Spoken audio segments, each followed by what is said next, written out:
হরিদ্রাপতা প্রাথমিক বিদ্যালয়ে শিক্ষক ও ছাত্র ছাত্রীদের উদ্যোগে বিদ্যালয় প্রাঙ্গণটি প্লাস্টিক মুক্ত ঘোষণা করা হলো আজ থেকে। বিদ্যালয়ের প্রধান শিক্ষক অনুপ কুমার মণ্ডল জানান, আমরা বিদ্যালয় প্রাঙ্গণকে আজ থেকে প্লাস্টিক মুক্ত ঘোষণা করলাম।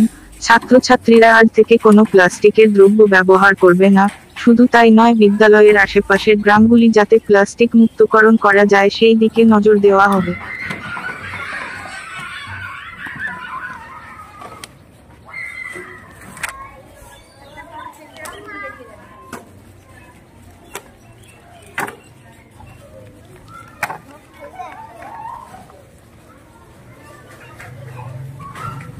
प्लास्टिक को फैले दाओ कैरी बैग को थाक मुझसे थाक